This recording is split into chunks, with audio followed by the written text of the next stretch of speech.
Peace and love, peace and love, peace and love. Welcome to Numerologics. I am Queen B. This is Numbers Matter Podcase episode 17. We are live and direct with you tonight. I have a special treat for you tonight. We know 4th of July is coming up. So I have a special guest, the Astro Numerologist, an author and entrepreneur. I'm going to be bringing her on the stage in a second. But before that, I want to say thank you to everyone who's watching the broadcast live tonight. I want to say thank you and welcome to all the new subscribers to Numerologics. Thank you so much for being here. I hope you guys know that we dropped the July upcycle forecast. So if you want to get in tune with July's energy and find out about your personal month, go ahead and watch the July forecast. All right, so without further ado, I am going to bring the Queen on the stage. Welcome, Queen. Welcome back to Numbers Matter and Numerologics. Hey, good to be back. Thank you so much for inviting me back. Absolutely, absolutely. So you've been on the show a couple of times, but I'm going to reintroduce you because we know we have new subscribers and all that, and we want everyone to know who you are. So this is LaPorcha Cooper, you guys. She is an Astro Numerologist, an author, and entrepreneur. And I'm so happy to have her here. She's also a money mindset coach. So she does a lot of things, very multifaceted and versatile queen. So welcome back, Portia. So how have you been doing, and how has this 9 universal year been treating you? Well, yeah. Look, this year has been very interesting, right? This first half, we're half down and the next half to go. Starting at the beginning of July, right? So a lot has happened this year. I moved in a better location, closer to the beach. I feel like life is great every day, right? So, and just working on me personally and my businesses and things are starting to take off. So been very blessed and I'm showing a lot of gratitude. I'm grateful to be here tonight to share this information with your audience. I've been working on, starting my Astro Numerology business because for me, it's more or less helping people get on their path, right? And understanding their potential. And then also the gifts that they have. Everyone is born with talents and gifts. So sometimes we don't recognize those things, right? And we all have natural ability. So I want people to discover what their natural talents are through numerology, through cardology, right? And astrology, because that's the way you know yourself better is through the information, through the energetic blueprint that was left behind for you to like a roadmap for your life. So when I started Soul Card Studio, that was my mission, right? I want to I don't want to impress minds. I want to awaken souls. So I'm not there to be all, sweet and loving. I'm here to give people real information that's going to impress upon them change in their life. That's amazing, Queen. I'm trying to pull your website up real quick. Yeah. Please So we pull it can up. show And right now through the yes. month of Oh, July, this is the beautiful. Okay, hold on. I love this. Go ahead, Queen. I'm listening. yeah, if you want it, Go you can ahead. pull it up. I just got the sign up. I'm gonna share it. Yeah, I'm gonna share it on the screen. This site, guys, is amazing. So before you, because I know you can go. So before you get into that, Queen, talk to me a little bit about cardology. You practice numerology, astro numerology, and cardology. Talk to us a little bit about the cardology piece, and how you infuse that with your astro numerology. So the cards, believe it or not, the playing cards or the cards that they call playing cards are not actually for games. They are actually representation of the Akashic record of the energetic field. So the day that you're born on a specific card, right? That day represents a specific card, and that card has an energetic blueprint that also aligns with the your astrological blueprint and also your numbers. You'll be surprised how everything just fits in. And in ancient Kemet, these things were taught together, right? These are ancient sciences that were basically dismantled, right, by European or Western society. So we are now starting to regain this information. And once you know this knowledge, I mean, you can set forth all kinds of things in life because it gives you the, how can I say, the energetic roadmap, right? You can read the energy of what's going on currently in your life. You can look back on past occurrences and look to see when that happened and how everything played out, and on that map. The cards are aligned in what's called a spread, and each spread shows where the card is as far as the birth cards. So it's a whole thing I would get into, but for time's sake now. But basically, when you are born, you're born with a set of birth cards, and the birth cards each represent a planet. So once you know your planetary birth cards, you're able to kind of see the energetic patterns that are coming up. For instance, if you're under a certain age, then you'll be under a certain planet influence. Like when we're born, the first planet that you're influenced by is Mercury, and so that deals with communication. So one of the things that you're trying to learn as you get into adolescence is how to communicate with others. And so that Mercury card influence is right there at the beginning of birth, because you're learning who you are in this world and how you communicate, and also learning how to be in society. So the cards, they dictate it. They really do dictate everything. And when I get into the presentation of the 4th of July, we're going to talk about the birth card of America, and I get a chance to kind of break that down for everyone to see how the cards work. Great, Queen. I love this website.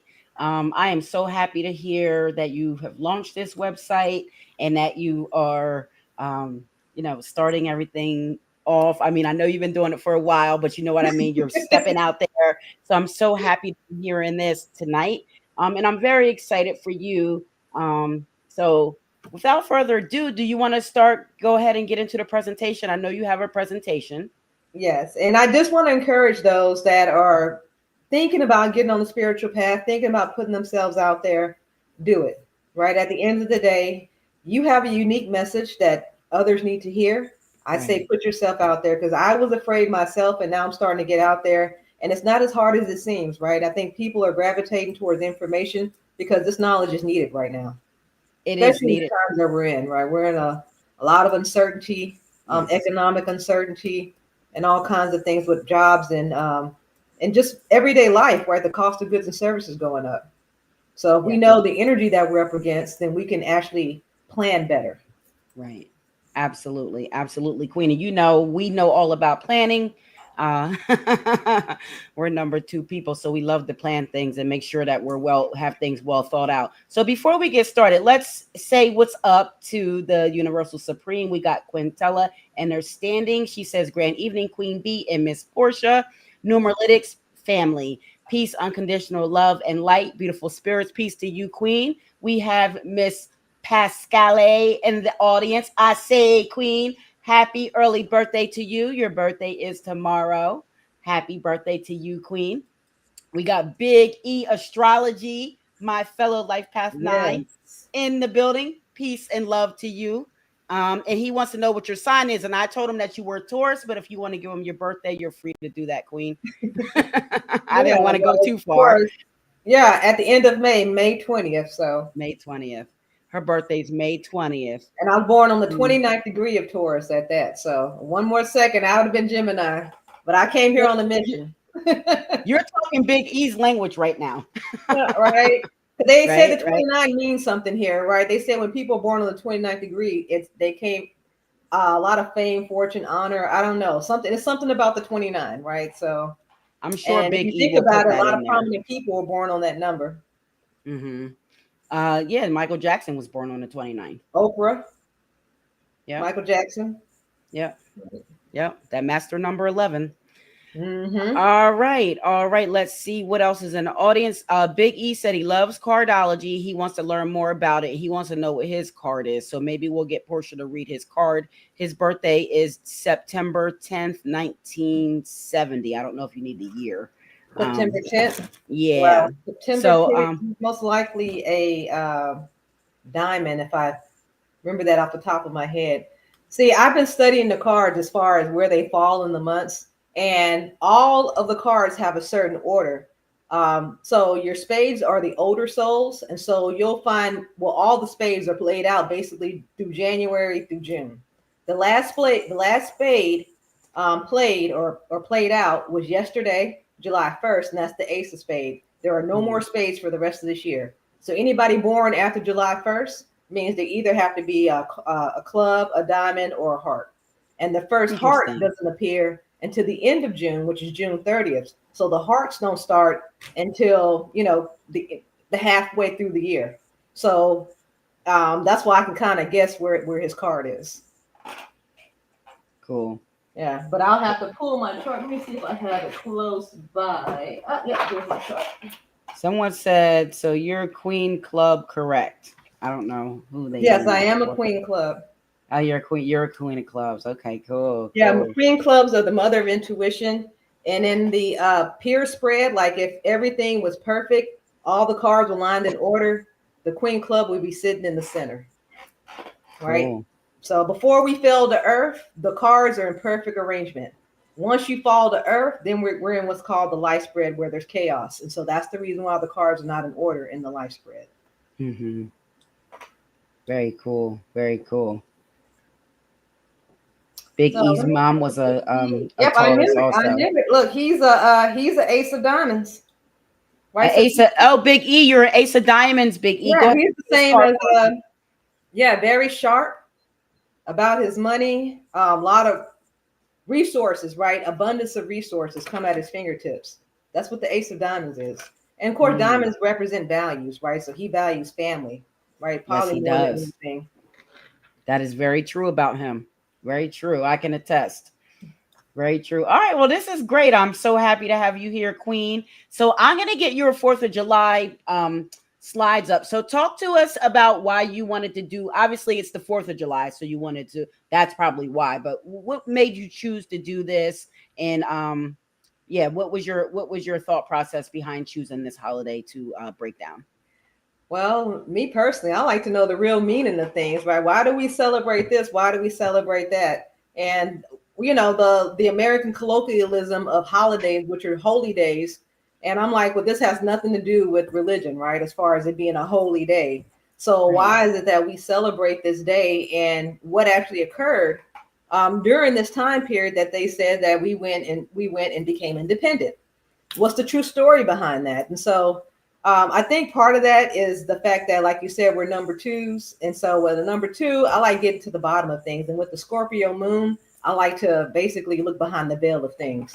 So, and I like to let other people know what they're doing and because sometimes a lot of things we do are in pagan worship, and you don't know what you're giving energy to, right? So if you know, right, if you're aware of what you're giving energy to, you might stop doing those things, right? Performing those rituals, because sometimes these rituals need your energy in order for them to propel to the next level. Yeah, and we went over that when we went over the Saturnalia episode. So you guys, if you missed that episode, I had Portia on around the holiday, and we did a breakdown on Christmas and Saturnalia and New Year's holiday. So guys, make sure you go catch that, because we broke that one down, and now she's about to break down the 4th of July, the true history of the 4th of July. So I am very excited for this presentation. Yeah, so let's dive into it if you guys are ready. And thank everyone for showing up tonight. And you could have been doing anything else with your time, but you chose to be here. So I really do appreciate that as well.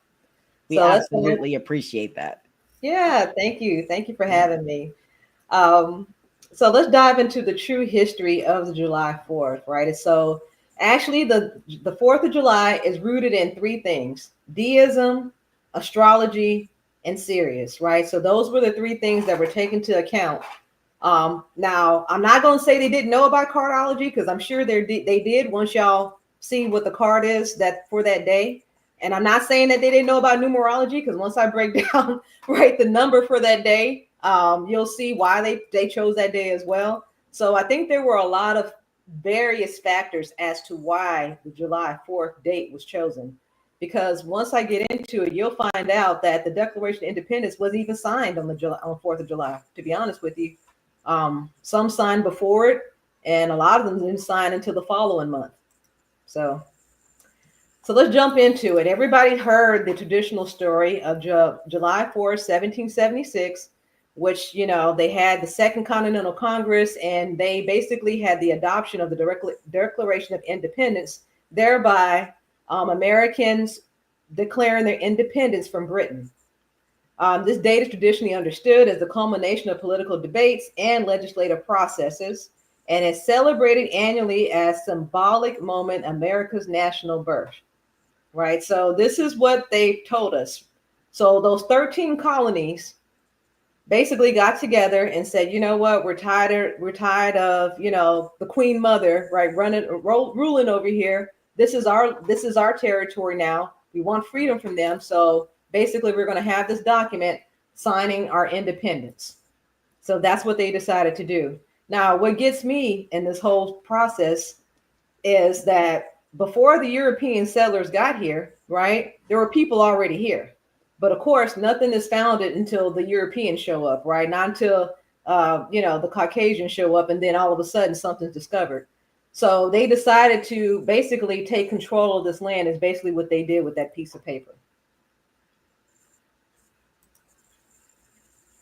Now let's talk about the founding fathers, because a lot of people like to think that America is founded on Christian principles, that the founding fathers of America were basically Christians, but it's not that simple. It's far more complex than that. They weren't Christians. They were basically deists. So deism is basically so they basically look at natural law and celestial order, and they emphasize human reason and experience over religion. So a lot of your core figures like Thomas Jefferson, Ben Franklin, George Washington, they basically were deists. And so they believed in God, right? So they believed God set a universal order in motion, but they didn't believe that God had intervention on day-to-day basis. So basically they didn't believe in miracles, right? What we would call things that doesn't happen normally or a miracle, they just didn't believe in those things. Thomas Jefferson, he famously edited the New Testament to remove miracles out of it. And then you had Franklin, who praised the religion of nature, right? Because they understood spirit was in everything, but they didn't think that God had a hand in their day-to-day affairs.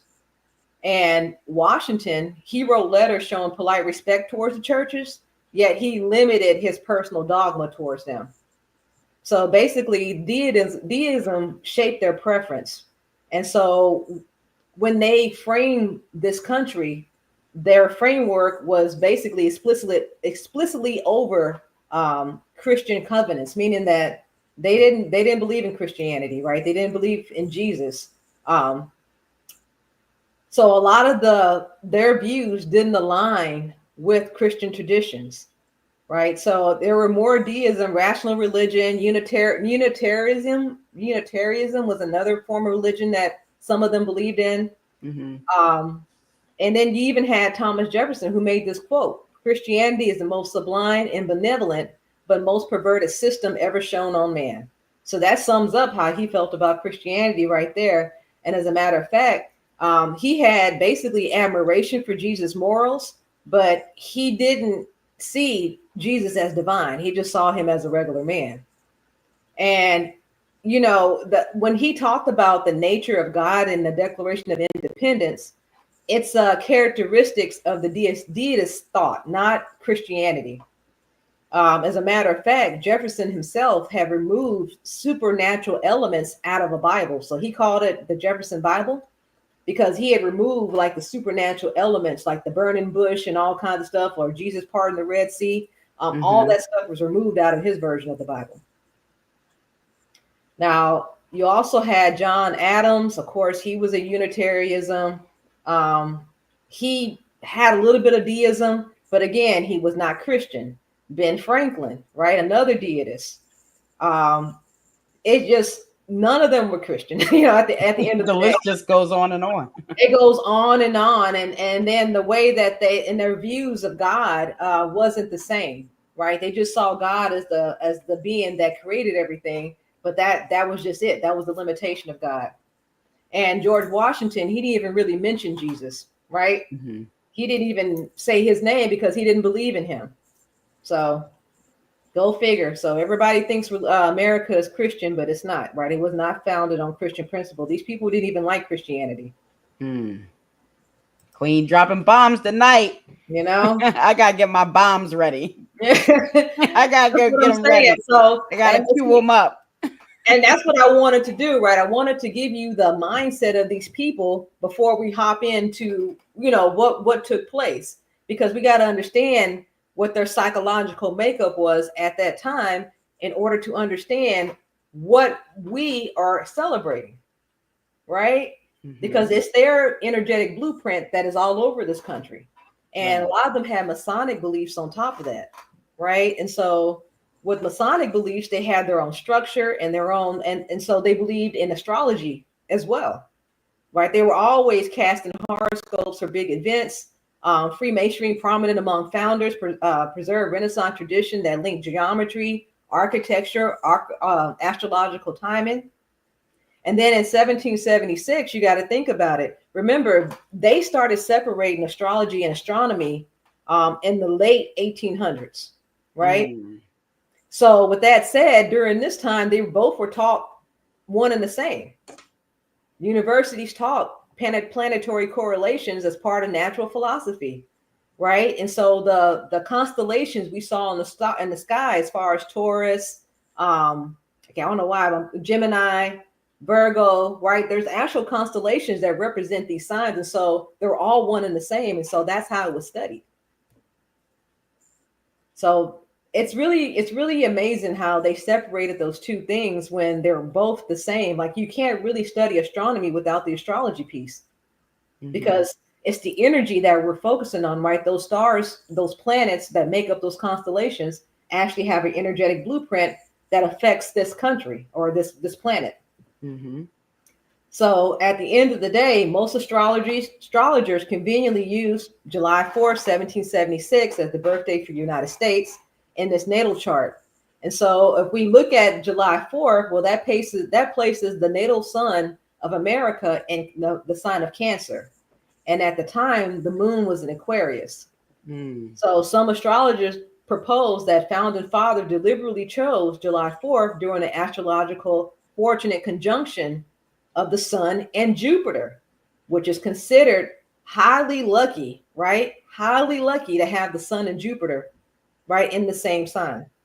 Just like we had this past June, the sun and Jupiter both were in Cancer, right? So that's what they're talking about. Jupiter in Cancer specifically is seen as a good sign and a good fortune for the nation.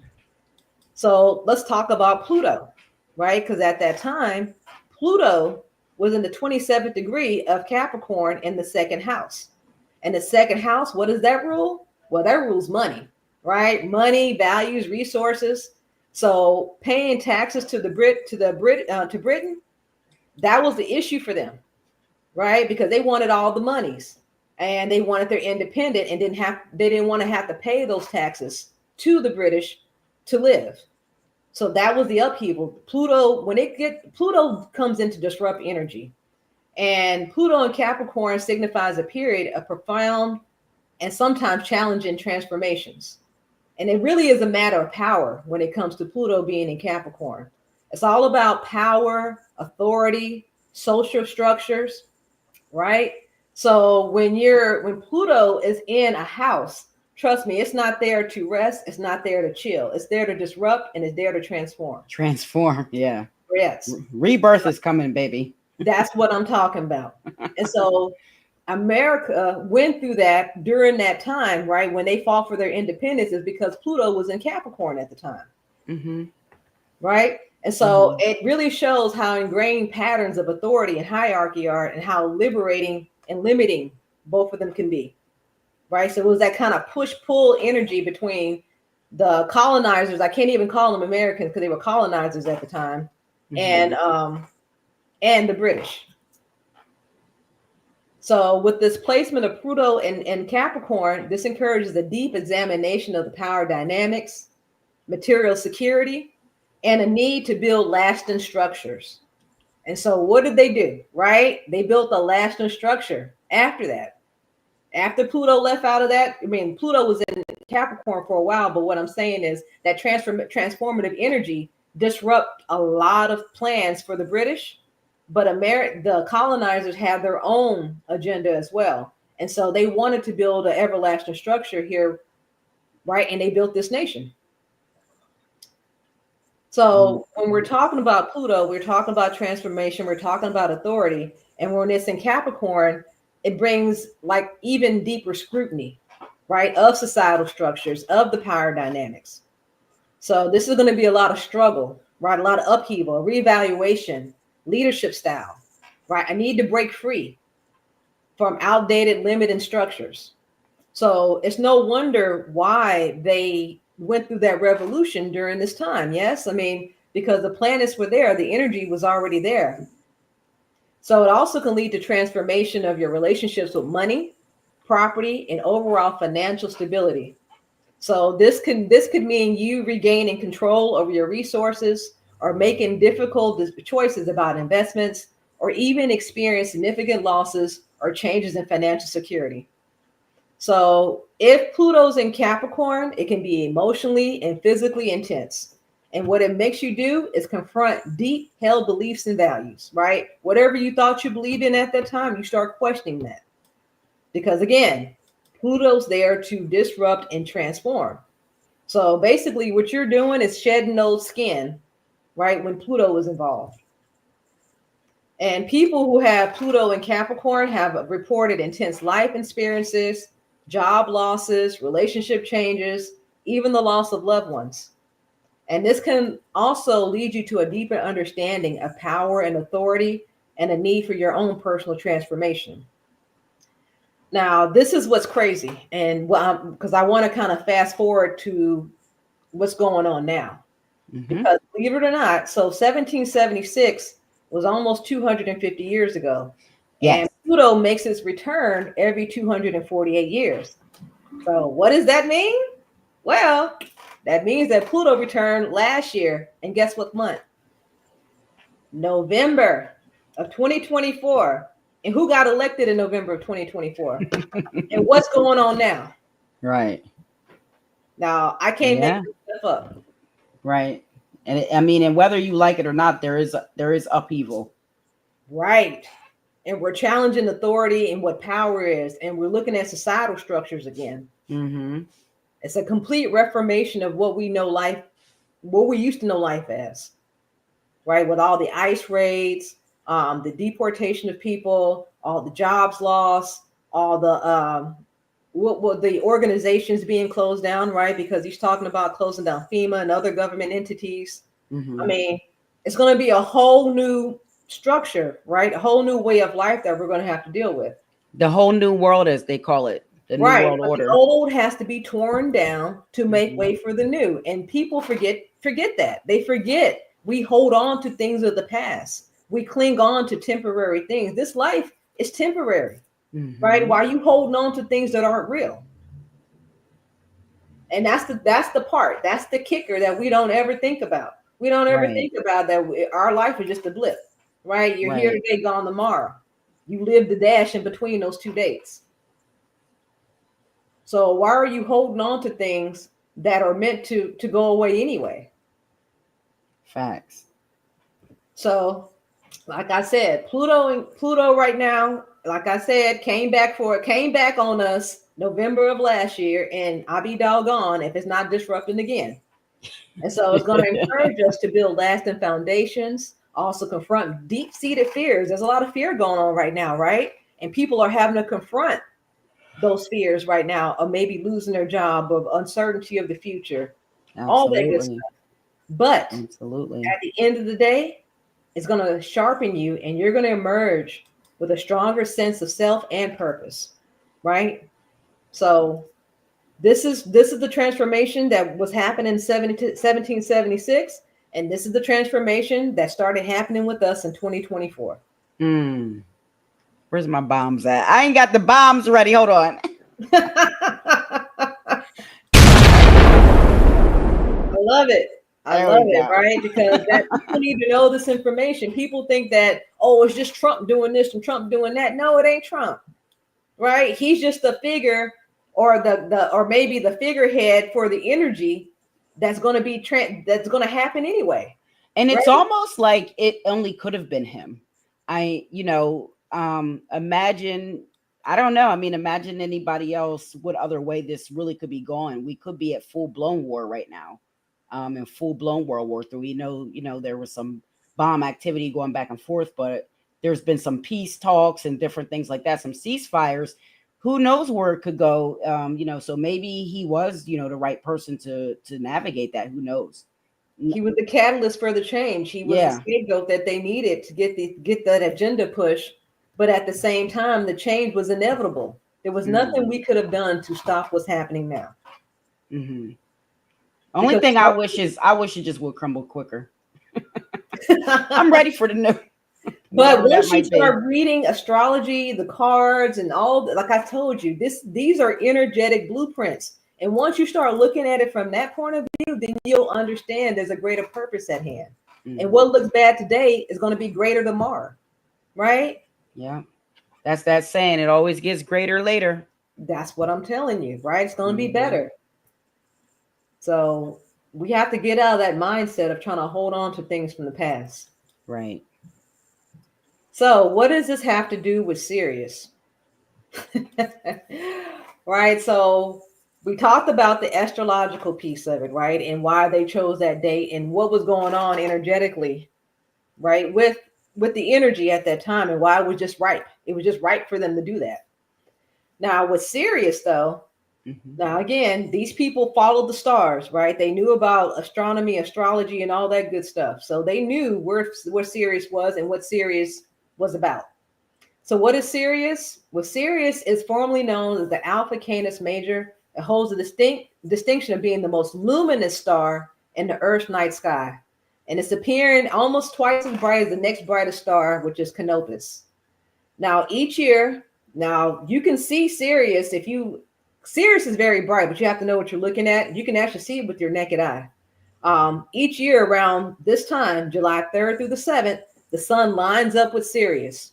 This happens every year. And what did I tell you about deists? Deists like to use natural law and celestial events to plan things.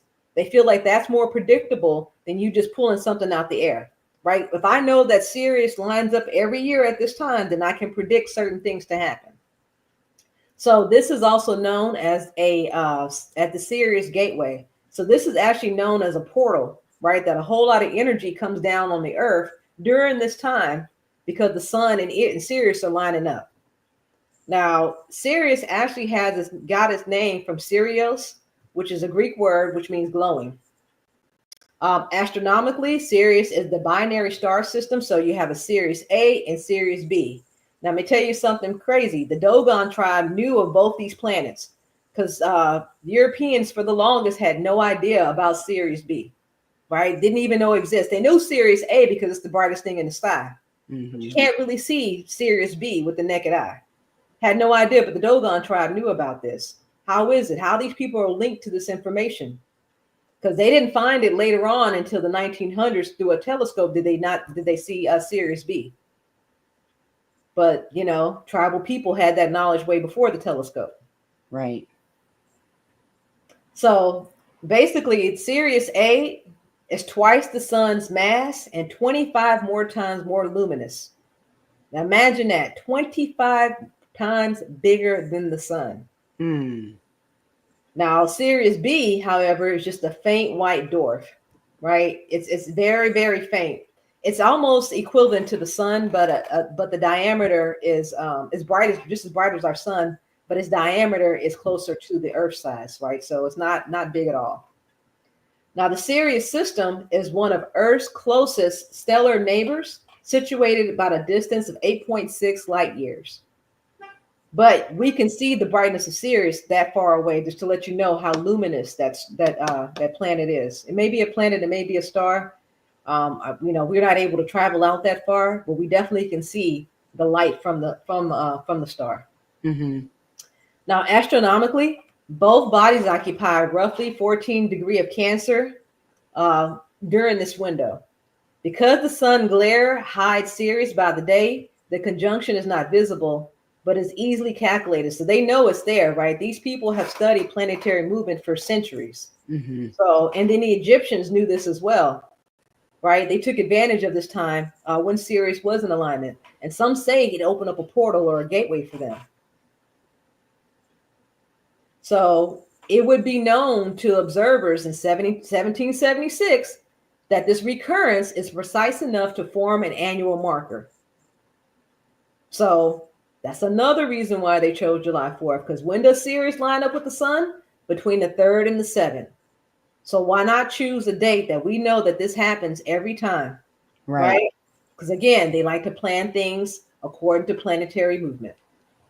Now, the ancient Egypt, again, they knew about Sirius. It was a cornerstone of ancient Egyptian life. They were the first to know about Sirius in the sky, well, Sirius B. So that's what I'm saying. I don't know how these ancients knew, but they knew of that planet well before telescopes were invented. So because it was actually visible in the eastern sky just before sunrise, after a period of being obscured from the sun. So they would be able to see it right before sunrise. And also the Greek, because they take everything from the Egyptians, but Sirius was observed by the ancient Greeks and heralded as the hot and dry summer, right? And so the Greeks were the ones that actually coined the term dog days, right? And it's not because of the heat. They called it the dog days because remember, Sirius is also known as Alpha Canis. Yeah, the dog star. The dog star. Yeah. So that's why it's called the dog days of summer, not because of the heat. And that's what so looking a little bit deeper, we think we say things for a certain reason, but that's not the origin of it. I'm loving those bombs. I got to get more on cue. Oh my goodness. So, Greeks actually saw Sirius as a negative thing, right? They feared it. They feared it because they felt like it had a negative influence on the planet. They felt like it causes the plants to wilt, men to weaken, and women to become overly aroused. That's what they said, right? That's their interpretation of it. But, the Egyptians were using it for a benefit. That's what I said. They didn't know how to use the energy. Right. Right. And when you don't understand the energy, it's easy to use it wrong or be afraid of it. Right. They always want to take over something, but don't understand how it completely works. So that part. But again, with it being the heat is what they called unbearable. They linked it up to Sirius because of the luminous light that came from Sirius during that time. And for them, it was unbearable. So they actually called it the sun behind the sun. And also they call it the greatest world teacher and knowledge holder of ancient Hermetic wisdom.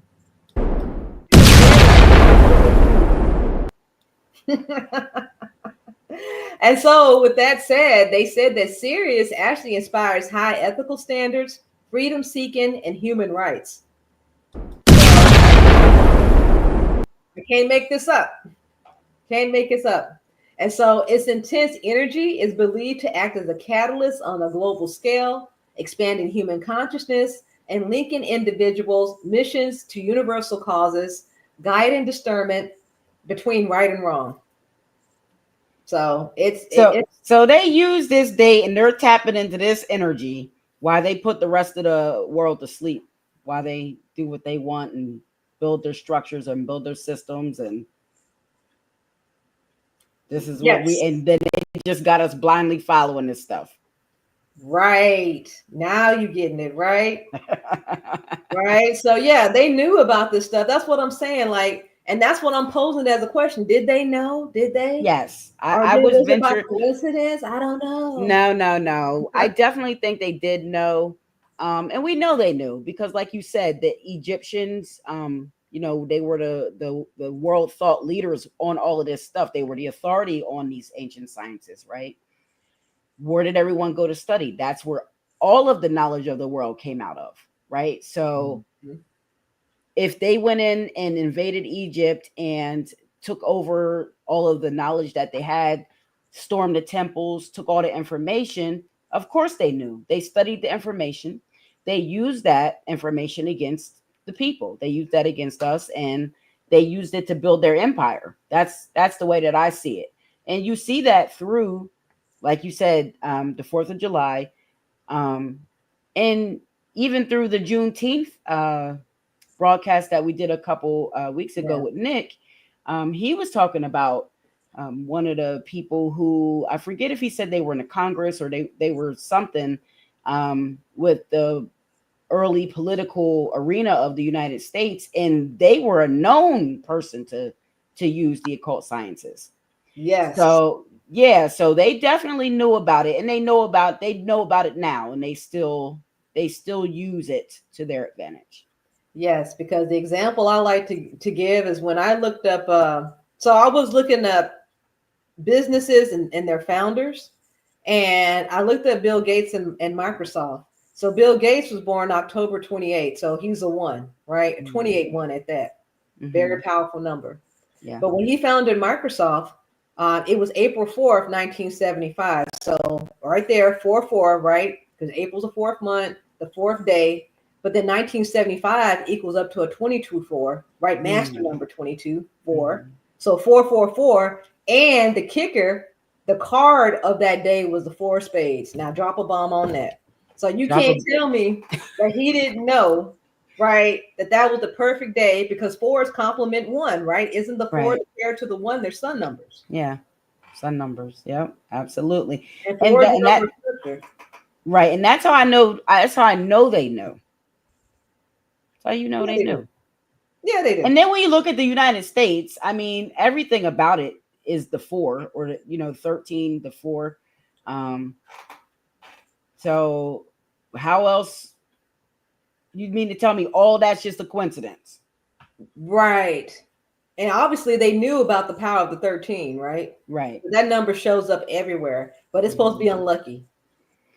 Well, that's what they want us to think. And that's what my whole point is. They take these sciences, they take this knowledge, and they use it to their advantage, and then they flip it and bounce it and either make it evil, or flip it and bounce it and dilute it and then give it back to you. So they do either one of the two, to put a stigma on you if you use the sciences. But these are our ancient sciences that we should be using, that our ancestors used. So this is us, tapping back into that and bringing this thing back around. And like you said, the energy that we're coming into with these upheavals and the structures falling and tearing away the old and new, all the work that we're doing, we're helping to raise the vibration of the planet. So this work is important. It is. And the subversiveness and the way that, and the nefariousness of how they went about it, though, because they used Christianity in order to divert people away from this information, saying that it was evil, and to live your life in such a structure, right? Because religion just gives you structure in which you live your life, and the principles in which you're supposed to adhere to. And so they did a lot of mind tricks on people, taking them away from their own divinity, right? And their own connection to God.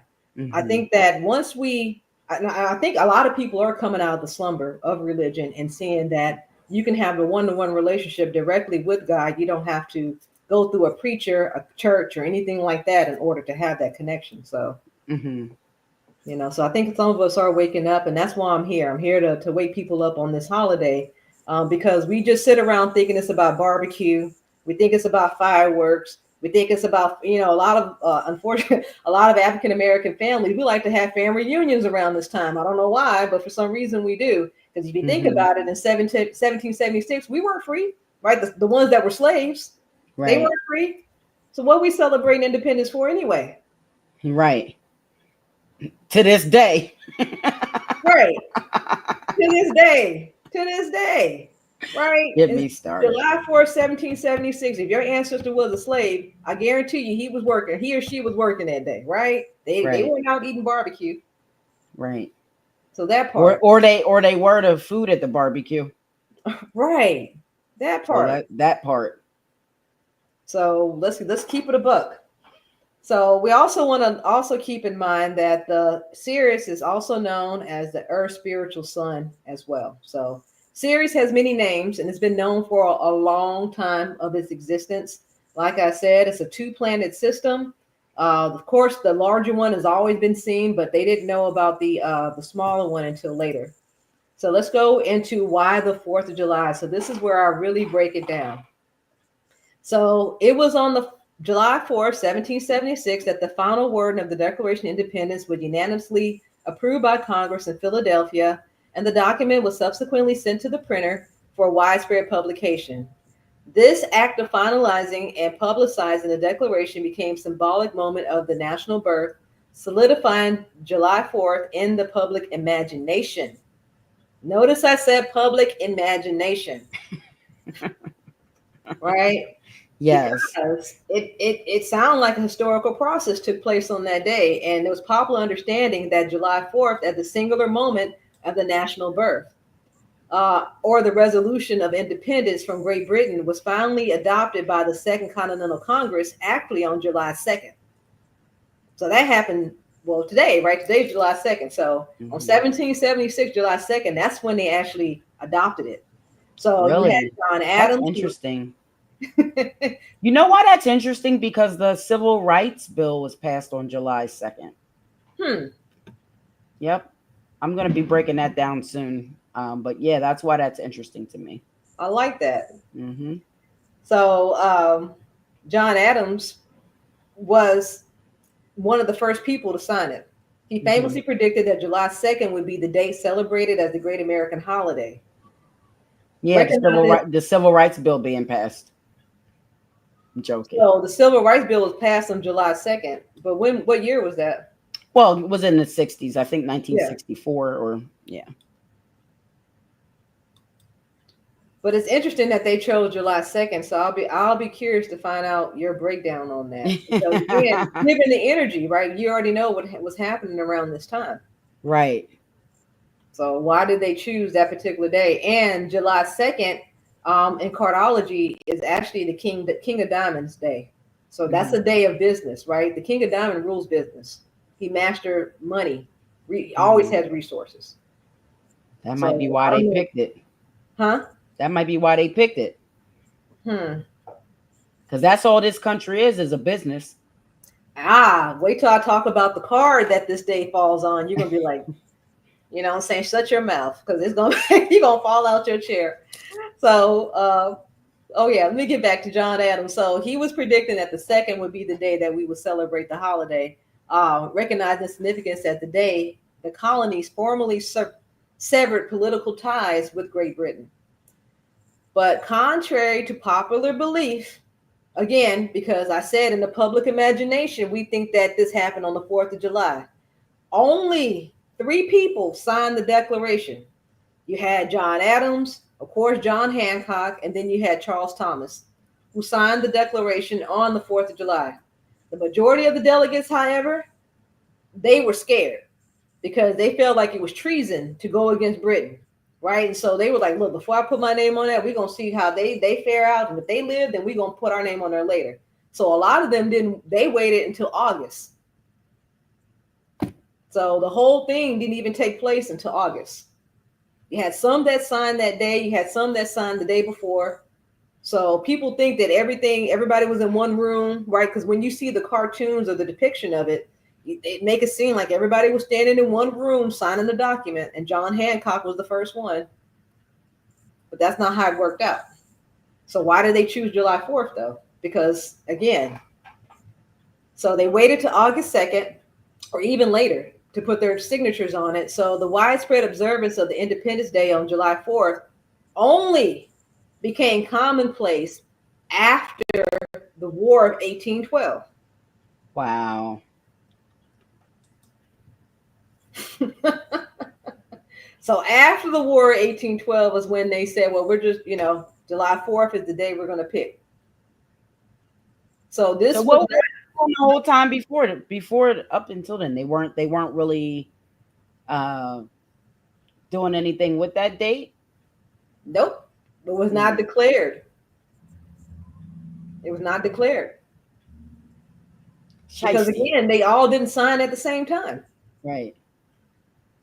Shiesty. But again, what do they paint in our mind, right? They paint in our mind that all these men were in one room with a quill pen signing off on this document. Yeah. And that, you know what, I think that is indicative of basically the way that they run a country now. It's a veil. So they put a picture in front of you, but behind the scene, you get, you're just getting a picture. You're not getting the real thing. You're getting a You're getting picture a in front glimpse. of you. You're not getting the full picture. You're gotten, yeah, behind the scene. There's like, it's just like the compound numerology. They're giving you the base number, but they're not showing you what's behind the curtain. It's like Hollywood. Yeah, it's like the Wizard of Oz. Smoke and mirrors. Yeah, smoke and mirrors. Yep, that's what it is. Everything's propaganda, and what we can get you to believe, what we can make you believe, and then in the background we'll just do our thing. Right, and it's all an illusion, and that's why I said this is no more anything external is an illusion. Yeah, and an American dream is nothing but a nightmare. And if right? you look at it now, I mean, look at the direction that things are going now, like you were talking about earlier. People losing resources, getting their Social Security reduced, and housing going up. Like, people can't afford homes anymore. You tearing down people's jobs, and I mean, what do you want it to look like? You want it to just look like complete anarchy and the purge and chaos, because that's what it's headed toward. Because you keep on going in a direction where people can't feed their family, people gonna eat one way or another. Well, we've already told you where Pluto was and what Pluto came to do. So, I mean, you can take with that what you will, but at the end of the day, we all are going through an energetic change, a transformation. Some people are fighting it. The jobs that were here are no longer going to be viable in the future. You have AI and robots taking over everything. So what you thought was going to be a secure job for 20, 30 years is not that anymore. And so it's forcing people to transform, just much like 2020. I think there's some I forgot what it is, but there's some planetary action right now that's actually mimicking what we were going through in 2020, and the energetic influence. So it's the same scenario where you're going to have to take a look at yourself and pull from your own inner resources and stop relying on things outside of you. Mm-hmm. That's just bottom line, because only you can make sure you are taken care of, not the government, not your community, not your mama, right? At the end of the day, it's you, and everything falls on you as far as learning how to navigate this new reality. Mm-hmm. It's a new reality. It's unfortunate we're not going back. Right? We're just not. But it's here to disrupt for a reason, because on the other side is gold. Right? And so once we go through the fire, that's how, in order to purify gold, it has to go through fire. Mm-hmm. Alchemy has to take place. Exactly. Yeah. Got to transform. Exactly. So that's what we're doing. We're being transformed. And so in order to be transformed like gold, we have to go through the fire. Mm-hmm. So we talked about why the 4th of July, right? And we found out that they didn't even declare it on 1776. It wasn't until after 1812 that they even said anything about it being a national holiday. So now let's talk about the esoteric meaning. So this is the fun part, right? Where I get to break down the esoteric meaning of the 4th of July, because, and then you judge for yourself whether this was by coincidence or was this by plan. Because the birth card for the United States, so the 4th of July is the Jack of Diamonds. Okay. The Jack of Diamonds, let's talk about that card, because it symbolizes entrepreneurship, youthfulness, creative ambition. It's also called the salesperson card, or the spiritual initiate. The Jack of Diamonds, to be honest with you, was all about monetization. Monetization. That's what diamonds, I told you, diamonds deal with values. Anybody born under the diamond cards usually have money. They have resources at their fingertips. I've never met a person who was under a diamond card that didn't have money or had multiple jobs, resources, income coming in, right? Mm-hmm. I have yet to meet a broke diamond. I'm telling you, those people, they're very resourceful, right? They're about their money. And so that's just their, the nature of that suit. But the Jack of Diamonds, it deals with value system, changes with responsibility, a strong charm for persuasion and independence. Now, also, this card walks the path between material desire and spiritual awareness. That's why America had this push-pull with religious leaders, and also making money, right? We have this push-pull dynamic in the White House when it comes to the president being a Christian, but also being able to serve politically. So this card that plays and disrupts, learns by doing and questioning the norm. So the Jack of Diamonds is definitely a disruptor. The four, let's talk about the birth number 4. 4, right? We're talking about foundation. We're talking about structure. We're talking about order. We're talking about hard work. We're talking about building systems, right? That's that 4 energy. Now, the positive traits of a 4, what's practical, is dependable, it can be organized, very, very detail oriented, right? The 4 is very mental, right? 4 is a mental number. However, everything has a positive and negative trait. And so the negative trait of the 4 is that it can be stubborn, right? Limited by convention. It gets stuck in its own box, basically. Mm-hmm. It gets rigid. And part of that is because the 4 is ruled by Uranus. So Uranus is a planet of sudden insight and unconventionality. So, and this adds originality to the 4, right? Otherwise, the 4 is very grounded. But that planetary influence of Uranus gives it a little bit more originality to it. So in the U.S. chart, the 4 in the July 4th makes the nation karmically responsible for building systems, legal, governmental, and infrastructure that others rely on. So you think it's a coincidence they picked the 4th? Because they could have easily said it was the 2nd. Remember, the 2nd was the day that John Adams signed it. Right. So it also reflects a desire for law, order, and constitutionally grounded. Also like democracy, yet a Uranian edge disrupting old traditions to form a new structure. So basically they birthed the nation through a revolution, right? The Revolutionary War. After that war, what happened? That's when the colonies gained their independence from Britain. Mm-hmm. So let's talk about the life path 5. Once you add up all the numbers in July 4th, you come up with the 32-5. Now, 32 is a very potent number, right? So much like the 23, it's also a number of honor, fortune, and fame. But the life path 5, we already know the number 5 deals with freedom, right? Isn't that the whole thing that we cry in America? We're free. We got our freedom. Yeah. When 9/11 happened, what they had freedom fries. It was freedom this. It was freedom that, right? That's our go-to word here. So we have adaptability, exploration, craving for experience, and change, right? 5s love change. 5s love change and freedom, right? They do. Person change and freedom, they happy as larks. Yes. So also that they, that just plays into them. They like to be versatile. They're kind of quick thinking. They have a love for the moment, travel, right, and a resistance to routine. You can't lock a 5 in a box, right? They don't like being in boxes. They like being free, like being out there doing their own thing. Mm-hmm. And so with that, though, they have restless energy. They can be impulsive, mm-hmm. right? Tendency to have scattered energy, right? They can't really focus. That's why United States is all over, right? You can't really focus on one thing. It's got scattered energy. So again, that 32-5, so that 32 makes up the 5. So 32 is a magical number that's associated with a combination of people or nations. Gives easy speech and quick masteries of foreign languages. Its bad aspects indicate loose morals and lack of spirituality. Well, how about those apples, right? How about those rotten apples?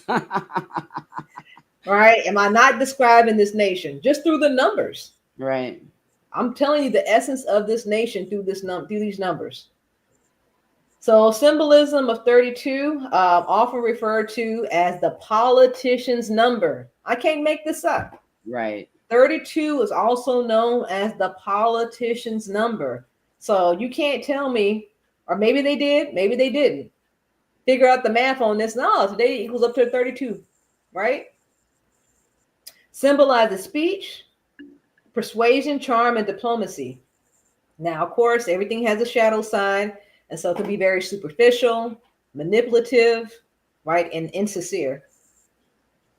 So individuals or entities under this vibration is gifted with communication, able to sway public opinion, right? That's what those politicians are good for doing. And often works to influence rather than force, right? That's what they do. They try to influence you. They don't break your arm to vote for them. They try to give you subtle influence to. Yeah, they're natural salesmen, those fives. Exactly. Exactly. So it's crazy, right? The numbers don't lie. 32 is highly social, magnetic, strategically minded. It warns, however, against losing one's integrity for the sake of public approval. Imagine that, losing one's integrity for the sake of public approval. Who does that? Now, also, this number, the 32, actually has its own phrase. And the phrase is, with great charisma comes great responsibility. Say it again, Queen, because I put the bomb on it. With great charisma comes great responsibility. Now, tell me that doesn't sum up the United States. It does. It really does. They did this on purpose. Did they? So while 32 reduces to the 5, the 5 is more diplomatic and intellectual, right? So that 32-5 is what makes up the 5, and they chose that particularly because the 32-5 is more diplomatic than the other 5s, like the 14-5 and the 23-5. Mm-hmm. Also carries themes of freedom, risk taken, adaptability. Of course, it's more calculated and persuasive, and of course, impulsive. Also, the spiritual lesson of the 32-5 is use communication as a tool for enlightenment and not deception. So when does this nation use communication as enlightenment? I don't know if I've ever even seen it yet. We haven't, right? This country hasn't learned its spiritual lesson. And you know, that's funny you say that. They haven't learned their spiritual lesson, and we see that through these numbers. And we also see that through the physical conditions in this country.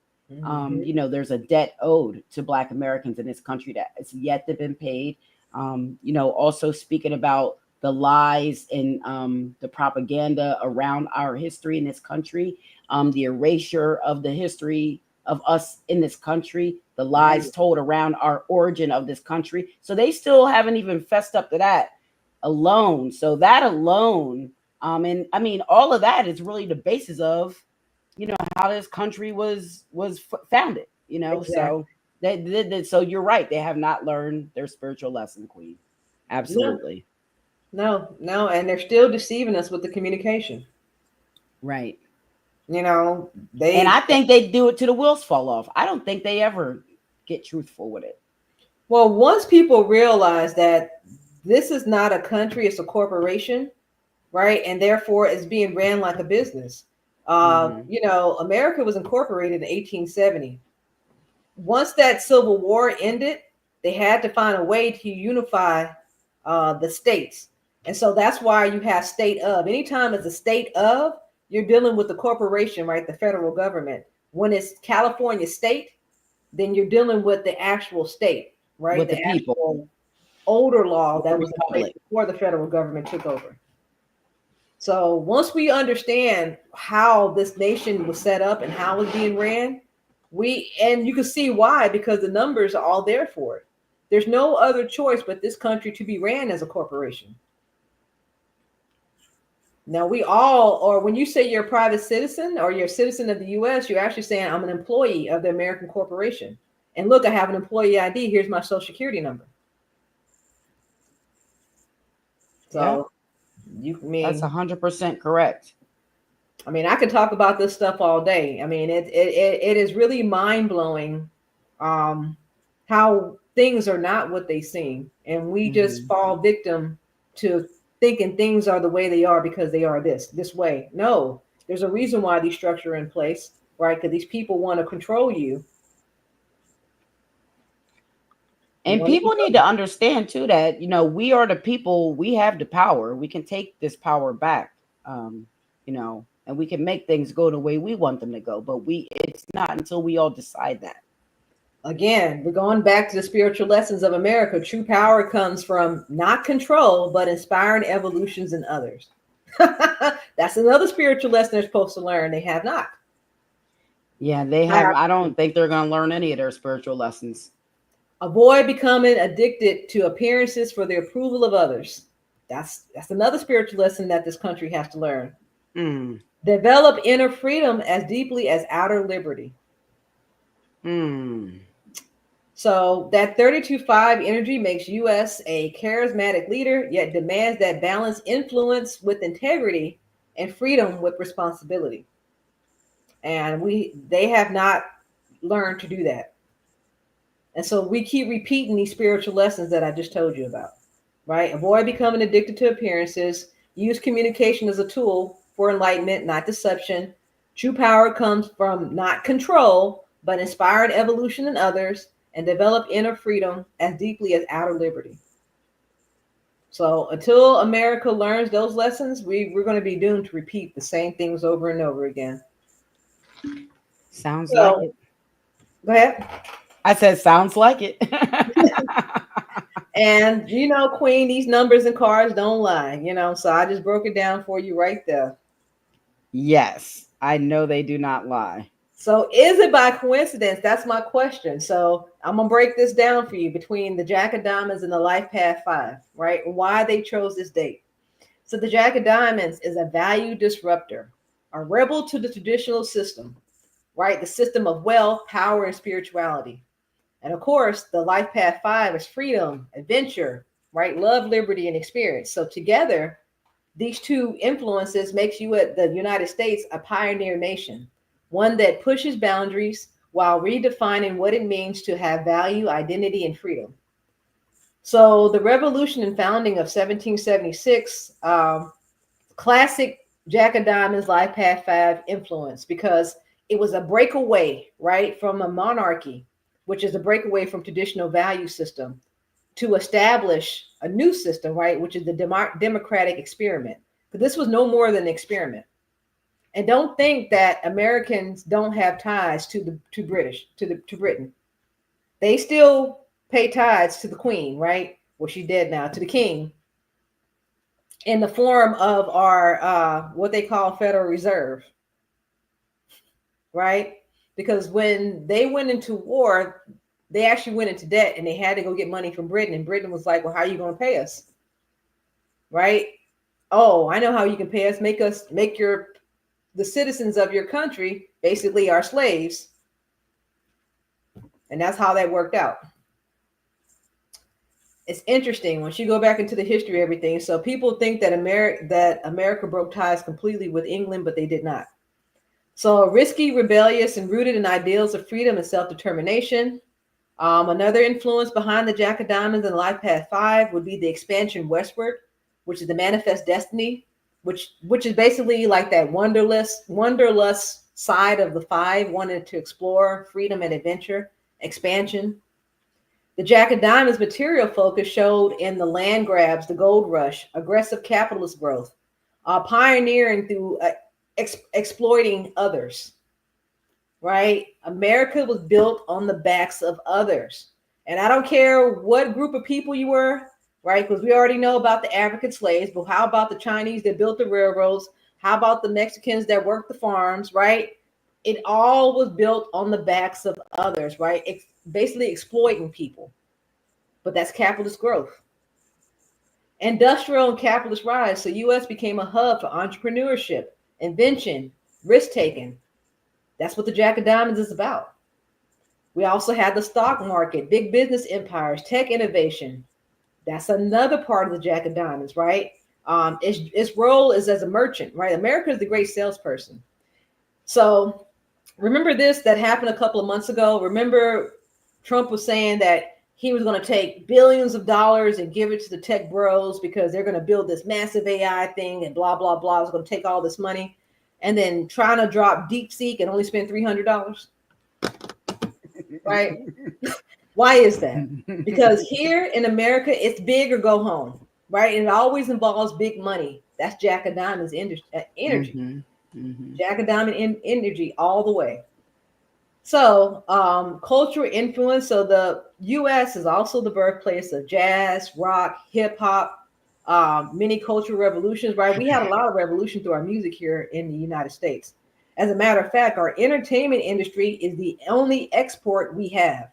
Let me repeat that. Our entertainment industry is the only major export we have.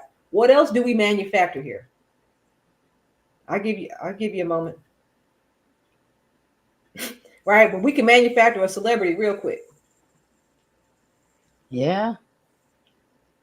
We don't make anything else. Even if they're not a good one.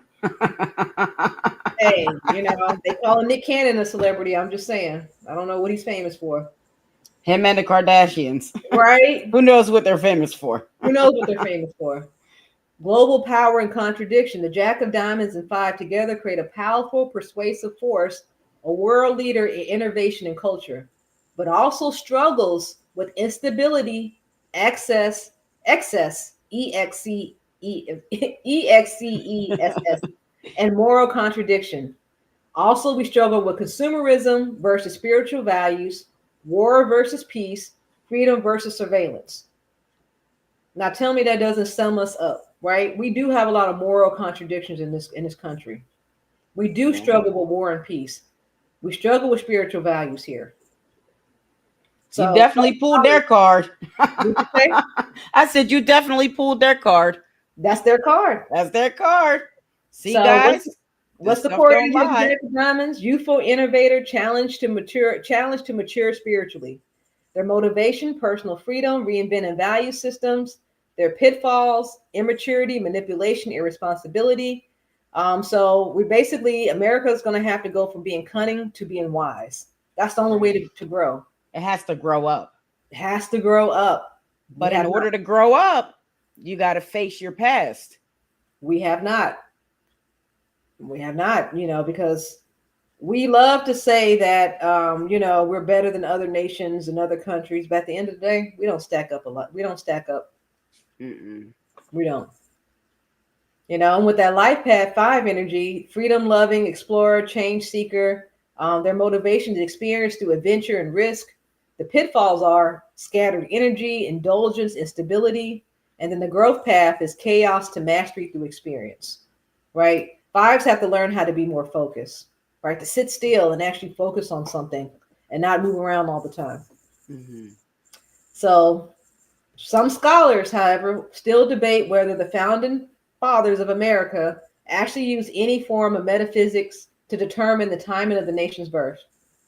Many would argue that astrological interpretations were not applied until after the historical events. And that's when they're saying that, astrologers look back and they calculated July 4th, and this is where the planets were, and this is what was happening. So what they're saying is the astrologers of today put their influence on this, saying this is that they knew about this.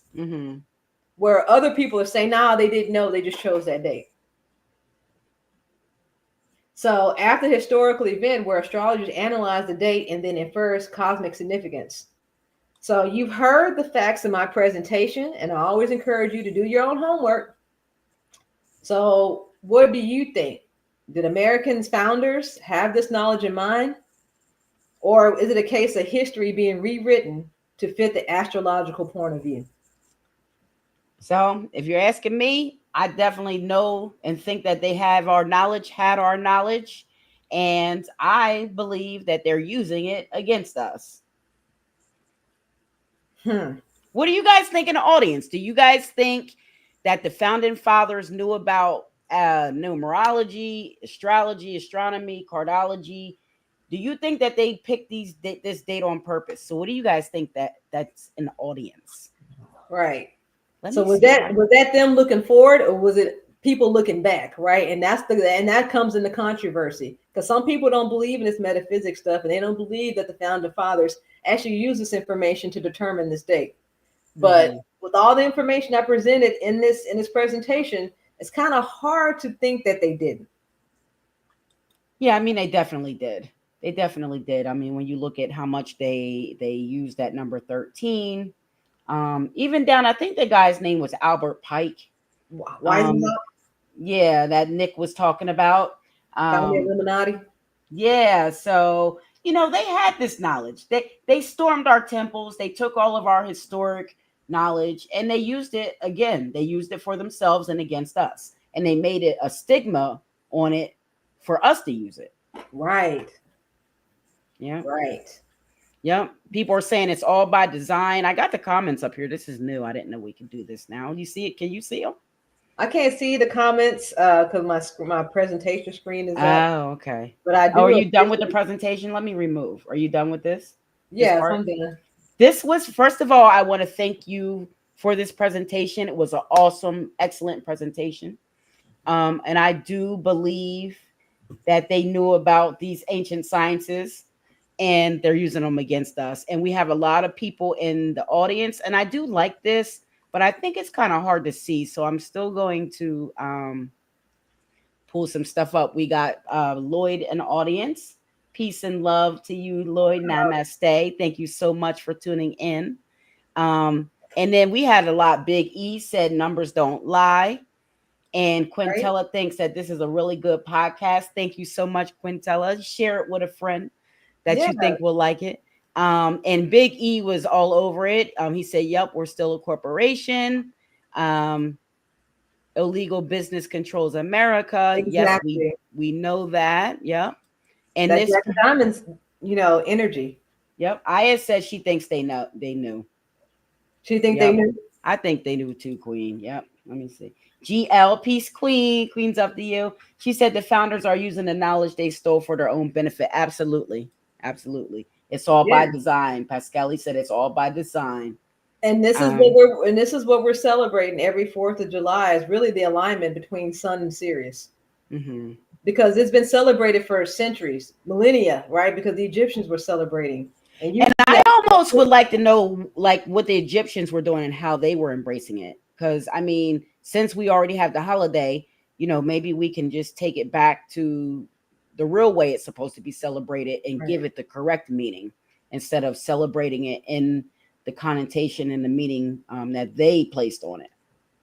Well, they harness that energy for some reason, right? And then also yours, because if you're worshiping around that same time, that energy is being harnessed for some type of ritual. Mm-hmm. Mm-hmm. Mm-hmm. Yeah. And Quintella says she believed they know about and use all of this sacred knowledge and deem it bad, so we don't use it. 1000% true. right. And they use Christianity as that influence to discourage you from To learning. discourage you and put fear and pump fear in you. Pump fear Exactly. in you. Yep. And for fearing You you. know. And that's Mhm. not a knock against Christianity or anyone's religion, but that's just what they do. That's That's what what they they've did. done. That's what they've done historically, and they continue to do it to this day. Right, because it goes back to what I did in the Christmas presentation when I talked Yes. about Constantine, right, and how he basically took pagan beliefs and tried to spin it in Christian ways, so that right, we're still that undertone celebrating pagan religion, but now it's more controlled by us. Right. Right. So, They know I the truth. mean, this was great, Portia. We have a full audience. Everyone said that this was a great presentation. Big E saying Yeah, they know it all and they lie to us. And let's get that one up here where she yes, said and you this. guys can go to Soul Card Studio right Yes. now. My reports are half off. All you have to use is the code Queen Clubs, and that is through the month of July. And you'll be able to get a report. And I do reports for if you want to know yourself better. Maybe you want to know if you and a lover are compatible. What about family soul ties, right? Sometimes you have better dynamics with an aunt or an uncle, or you can't get along, or you can't stand your mama and you want to know why y'all always have drama. Well, this information will help you discern that, right? And also put you on your path and figure out what your natural talents are, right? Because we're all born with Absolutely. gifts, as you can see. The influence of the card, America chose the Jack of Diamonds Day, July 4th, because of the energetic influence of that card. It's a card of business. Right. And then the Right. power of the number 5, giving them freedom, right? Yeah. I mean, this was just an amazing presentation, Queen. You You, guys I saw the enjoyed it. website. It's a beautiful Portia. It's a beautiful website, honestly. Thank you so much. I Yeah, I love did it. it myself, so I'm really I might have to hire you to do mine. I build websites. You do. Yeah, I See, build listen, let me tell you something about this queen, you guys. She is multifaceted. She's born in the 5th month. So that should give you a clue about how versatile she is, about how multifaceted she is. Her communication is on point all the time, very detailed. She's a number 2 person. She goes down a rabbit hole. Very Yes. detailed. She's an Astro Numerologist. She's a cardologist. She is a money mindset coach, a life coach. All of these Real things, estate broker, all that good stuff. So everything. Please, please, please visit her at soulcardstudio.com. She's a resident here. I mean, she's been on this podcast since we started it. So if you want to see more of her, you can see more of her on this podcast if you go scroll through either the videos or the lives, because I don't know how we did it, but just go look through all the content and you'll see we did a couple of episodes with yes, we did. and she's always welcome back. I love when she comes on. She's my fellow number 2 person. Too. Yeah, we're both You know, number it's 2. been a challenge for me, Queen, this year because I'm in a 7 personal year, so I'm having to drag myself out. I've been reaching out to a couple of people about doing some episodes so I can get myself out again. Because I'll stay in my own world and just be comfortable. So I'm starting to get out a little bit more now. But that 7 personal year, man, it's a lot of reflection. Listen, number 2, don't I know it? Yes, it's a lot of reflection. And even without the 7 personal year, our personalities are like that. It takes a little bit of a push because we're receptive. It takes a little bit of a push for us to put ourselves out there and to have the confidence in ourselves to do the things that we need to do, even though we're brilliant people. So once we do it, I think we're like, oh, well, we were so worried about, but it's just taking that first step. So of course, this is always home for you. So anytime you want to come here, always to come on Numbers Matter. And I have a feeling that you're going to be on a whole lot more shows from here on out. Well, we're speaking that into the universe. So yes, we are. And it is a 7 universal month. So no better time to speak that into the universe. Yes. And manifest that back. So again, I want to thank you so much for coming on. You guys, make sure you guys go visit soulcardstudio.com. I do have a TikTok page. I'm going to start posting, more regularly on my page. Oh, good. And talk about birth cards because every day is a card. So, I love it. Telling everybody if today's your birthday. Like if today is your birthday, then you were born on the King of Diamonds Day, right? So. And if you want to know, I can read you really quickly about the King of Diamonds. Are you reading that? Isn't that Big E's card? No, he's the Ace of Diamonds. Oh, he's the Ace of Diamonds. So I can read. Let me read the Ace. Read Big E's card for us. Yeah. So new financial idea. That's the Ace of Diamonds. You're curious, independent, and outgoing. Your big question is love or money. You have a strong, dominating female early in life. Yep, I know. I remember that story about his mother. So he and his mother were really close. You have a keen mind for beginning new financial endeavors. Material gain is powerful influence, yet yearning for love is just as strong. Your love nature leans towards emotional restlessness or perhaps movement that leads to travel and change. You can be idealistic. You have many thoughts that could involve mental indecision, worry, or confusion. Use this mental influence for creative endeavors like writing, publishing, theatrical pursuits. I know he said he was an actor at one point, and other forms of communication. Your blessings occur expressing your artistic talents. Relationship disappointments and completions are your test. You have a big heart when it comes to giving, and during your lifetime, many changes occur regarding your value system. There you go, Big E. And then I seen something up here. Yep. He said, yep, I'm an actor. And he's got a big heart. All of those things are true about him. And he's amazing. Yeah, I know another Ace of Diamonds person on the April 20th. And she sings and she has a lot of same quality. Oh, well, I know who that person is. Mm-hmm.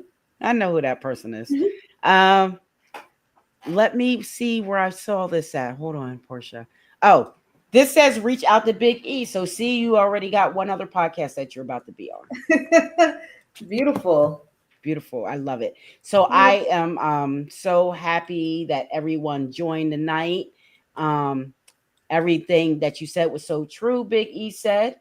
So that was a great breakdown for him. So thank you, Portia, so much for breaking that down. And maybe you can come back on to do some cardology breakdowns for us. Oh yeah, I would love that. Yeah, you know what? That sounds like a plan. And you know what? She already got me in. Schedule it in. Listen, you got to come back after my reputation cycle starts. So we're going to get that planned out. I think maybe we should do that toward the end of the month Towards in the end of the month. August. Yeah. Yeah. Okay.